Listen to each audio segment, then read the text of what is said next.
The ancient rites must be honored.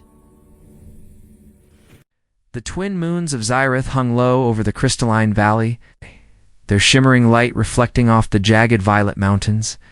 Queen Seraphia stood at the balcony of her obsidian citadel, her wings folded tightly against her regal armor. Her people, the Azarath, were recovering from a war that had nearly erased them, and all because of the one mysterious warrior who had saved her life. Seraphia. Even though it had been months ago, a cloaked figure had appeared from the smoke and chaos, moving with impossible speed, wielding weapons unlike anything she had ever seen. He had fought off the invaders, dragged her out of the collapsing cavern, and then vanished. No name, no allegiance, no species revealed. Only one thing lingered in her memory, his eyes bright, determined, and undeniably different. Tonight her royal commander approached from behind. "Your Majesty," he said, bowing. "We found him." Seraphia turned sharply. "Where?" "Deep in the outer wastelands. Unconscious. Injured. He is stable, but you must see this yourself." A ripple of unease moved through her. 6 months she had searched for answers. 6 months of wondering who he wasn't, why he had saved his enemy's queen. Now she would finally know. Chapter 1. The Stranger in the Stasis Chamber. Stasis chamber hummed softly as golden energy fields pulsed around the unconscious figure. Seraphia stepped closer, her breath catching when she finally saw his uncovered face. Smooth skin. Dark black hair. A jawline too soft for an Azarath. And no wing markings. He was not one of her people. Not a hybrid. Not a known species within their star domain. "Identify him," she commanded. The lead healer, an elderly Azarath whose horns glowed faintly, brought up a holographic scan. "His biology is primitive," the healer said. "I detect no energy cores, no symbiotic organ grafts. His body is weak compared to ours, and yet he survived wounds that would kill most of us." "What species is he?" Seraphia asked. The healer hesitated. "Unknown, but his genetic sequence resembles those of a rumored creature from the distant rim." Seraphia's wings twitched. "Which creature?" "They are called humans." Seraphia stiffened. Humans were myth stories told to Azarath hatchlings. Fragile creatures from a forgotten world called Earth. No wings, no advanced nervous lattice, no evolutionary enhancements. A species said to be extinct, scorched out during the first galactic purge centuries ago. "Impossible," she whispered. "Humans are legends, and he is one," the healer said. Seraphia stepped forward, studying him more closely. His breathing was deep but unstable. A strange scar crossed his left temple, likely old. "Why would a human be here?" she murmured. "And why save me?" As she gazed at him, a memory flashed back, him dragging her through the collapsing cavern, shielding her with his own body, refusing to leave her behind even when wounded. There had been no logic behind his actions, only instinct. She reached out, gently brushing her fingers against his hand. It twitched. Her heart jolted. His eyes slowly opened, blue, like the oceans. Described in ancient scrolls, he stared at her. Confusion flickering across his face, then recognition. "It's you," he whispered, barely audible. Seraphia froze. "You remember me?" He gave a faint, exhausted smile. "Hard to forget the queen I dragged out of a collapsing war bunker. ... His voice was warm, even in weakness, and undeniably human. Chapter 2. The man named Elehe woke hours later with more strength. Seraphia remained by his side, sitting with her wings folded elegantly behind her. "You risked your life for me months ago," she said softly. "Why?" he chuckled weakly. "That night, I wasn't even supposed to be there. My ship crashed on your moon during the invasion. I was trying to survive. And then I heard screams you saved me out of." "Kindness?" she asked in disbelief. Eli shrugged slightly. "Where I come from, if someone's in danger, you help?" Seraphia shook her head. "No species does that. Not without gain." "Humans do," Eli replied. His eyes drifted across the chamber, taking in the alien architecture. He sighed. I should have told you what I was, he said. But when we escaped the cavern, your soldiers arrived. I thought they'd kill me if they saw. Well, you disappeared before I could thank you. He smiled faintly. I didn't want thanks. I just didn't want to die. You were wounded, Seraphia said. You needed help. I survived. No, she corrected gently. You suffered alone. Their eyes locked for the first time. Seraphia realized how small and vulnerable he truly was, yet he had thrown himself into danger for her. What are you doing in my kingdom now? She asked. His expression darkened.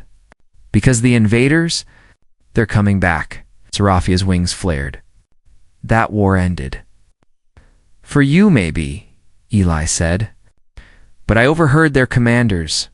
They weren't trying to conquer Zyrith. They were hunting someone. Who? Eli looked directly at her. Me. Chapter 3. The Hunter Fleet. The Citadel war room lit up with holographic star maps as Eli explained. The Karzel Empire believes humans are extinct, he said. But a few of us survived in hidden colonies. And our DNA can disrupt their biotech systems? They want us wiped out. Then why attack Zyrith? Seraphia asked. They tracked my crash pod here. They thought your people were hiding me. Seraphia's claws tightened around the table edge. You brought danger to my kingdom. I know, Eli said quietly.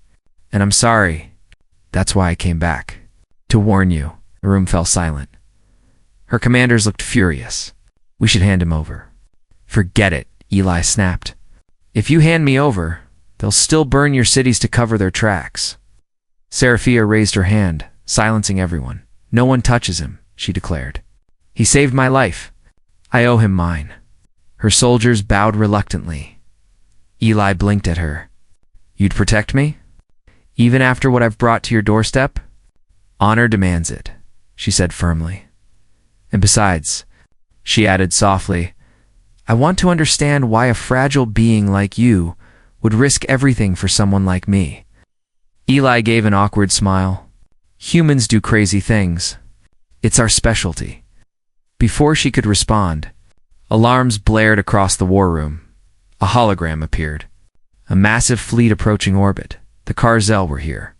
Chapter 4. The Battle of the Moon's explosions lit the sky as a Zareth defense ship soared into formation. Seraphia took command from the sky, her energy wings glowing fiercely. Eli, restricted to the ground command center due to his injuries. Strained as he watched, you can't fight them alone, he shouted over the comm. Seraphia's voice crackled through the channel. I can and I will. No, Eli growled. You don't understand. The Karzel have a central neural transmitter. If you destroy it, the entire fleet will collapse. Where is it located? Eli hesitated. On the lead dreadnought, deep within enemy lines. Seraphia smirked. Then we strike there. Eli slammed the console. You'll never make it in time. A moment passed. Then he whispered, but I might. He grabbed a pulse rifle, ignoring the pain in his ribs. Seraphia's voice sharpened. Eli, no. He cut the channel and launched himself toward the teleport bay. Chapter 5. A human's last stand materialized aboard the Karzel dreadnought, immediately taking cover as alien soldiers fired plasma bolts at him. He moved quickly, almost instinctively, weaving through shadows. His species was weaker, yes, but humans were stubborn. Humans were unpredictable. Humans survived. He reached the central neural transmitter, pulsating. Orb of red energy. He primed an explosive. Seconds left, then a blast threw him backward. A Karzel warlord appeared, towering over him. You, the alien growled. The last human. Eli coughed blood but smirked. Not for long. He pressed the detonator. A blinding flash. The neural network shattered, and the entire Karzel fleet began to fall apart. Chapter 6. The Queen's Fury Seraphia saw the dreadnought explode in the distance. No, she whispered, Eli. She dove downward faster, faster until she crashed through the burning wreckage. Flames curled around her armor as she tore through debris. There a monk shattered. Still lay Eli, barely alive, burned, bleeding, yet smiling weakly. "You did it?" she whispered, kneeling beside him. He gave a faint grin. "Told you humans are crazy." She lifted him in her arms, wings enveloping him protectively. "You foolish, brave creature," she whispered. "You saved my kingdom." Again, his eyes softened. "Worth it. If you're safe." Seraphia's chest tightened. No soldier had ever spoken to her like that. No Azareth would ever sacrifice so much for another. Only him. Only a human. "Stay with me," she whispered. "You are not allowed to die." He exhaled shakily, not planning to. "Your Majesty?" Epilogue, a bond beyond Starzella, recovered slowly over weeks, and Seraphia refused to leave his side. The kingdom celebrated him as a hero, though he insisted he didn't deserve it.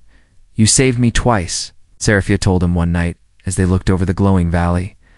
"And now I vow to protect you. For as long as I live." Eli smiled softly. "Guess we're even then." She turned to him, her eyes glowing with something deeper than gratitude. "No. We are only beginning. The human who shouldn't exist, and the queen who ruled the skies. Their worlds were never meant to meet, yet fate had chosen differently. Together, they would reshape the galaxy."